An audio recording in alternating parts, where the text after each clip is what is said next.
This is the Kuleshov effect. It's a classic editing technique, the most basic editing technique. And did you know what happened? If you didn't, then that's why you're here. And what's interesting is that this is the first thing that they teach you in film school. Every year, thousands of freshers will turn up to their first class of film school to have some wizened old professor break down this technique. And so you can imagine my surprise when I speak to my peers on YouTube and TikTok and ask them about the Kuleshov effect, and they have no idea what I'm talking about. Generations of filmmakers are skipping the most important theory that makes film. And I don't want to exaggerate, but every single theory about editing can be boiled down to the Kuleshov effect. So let me tell you what's going on here.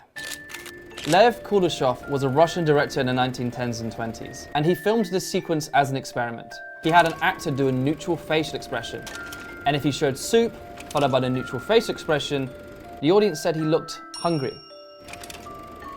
If he showed a funeral, followed by the neutral facial expression, now the audience said he looked sad. And if you showed a beautiful woman, followed by the neutral facial expression, now the audience said he looked like he was in love. But here's what's interesting.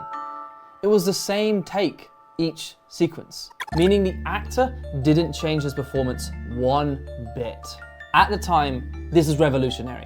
The audience is quoted to have raved about the acting, the heavy pensiveness of his mood over the forgotten soup, and were touched and moved by the deep sorrow in which he looked at the dead child, and noted the lust for which he observed the woman. But we know that in all three cases, the face was exactly the same. So what does this teach us? The audience projects meaning into the order of our shots. The editor manipulated a feeling out of the audience. That is how easy this is. Now here it is from the film Romeo and Juliet. Here's Romeo with a neutral expression, and now he sees Juliet for the first time. And then we cut back to Romeo, and now he looks like he's in love. Now, I'm sure many of you have signed up for this course because I've made some YouTube videos that you love and you want to be a YouTuber too. However, we're not going to talk about being a YouTuber because of one reason. The reason why I have the privilege of being a good YouTube editor is because I didn't study YouTube editing. When I started on YouTube, YouTube editing didn't exist yet. But what I did study was film editing. If you think MrBeast is the pinnacle of content, I beg you to watch Goodfellas or Dune. Frankly, you can't be a YouTuber without being a filmmaker. And with that, there are 3 words that will be absolutely destructive to your learning during the portion of this course. Can you guess what those 3 words are? Go ahead. I'll wait.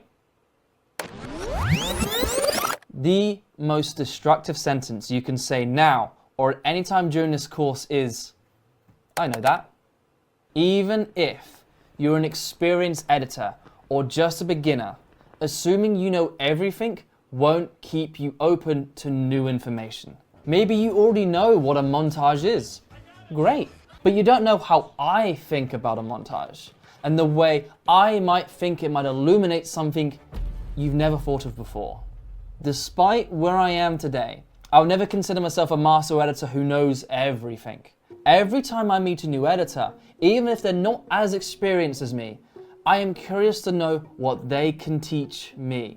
And I want you to carry that philosophy with you during the entirety of this course. And with that, I'm going to show you how easy editing actually is. Here is where I did it in a MrBeast video. So in a game of hide and seek, Lorray is hiding from Jimmy, and Jimmy is very close to finding him. Look at my allergies.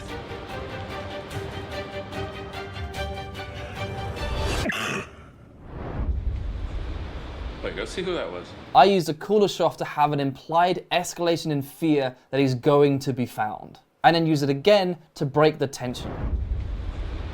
Wait, go see who that was. Oh my God. The Kuleshov effect is one of the most simple but effective cuts in editing. It shows that's all what editing is, the implied meaning between 2 clips. It's that simple. This, for me, is the core intention between every single cut that you should make. The simple idea that if you put one shot here, cut, and then have another shot, what does that cut imply and say? It's saying something, and it's up to you on each cut what meaning you want to imply. So that's what you should do. When editing your video, ask yourself the question, what meaning do I want the next cut to make? And figure out what that is and make that cut happen. Doing the Kuleshov effect creates a fantastic sense of flow because it means there's that response. It's like as if two shots are talking to each other. I guess you could say, editing is a conversation.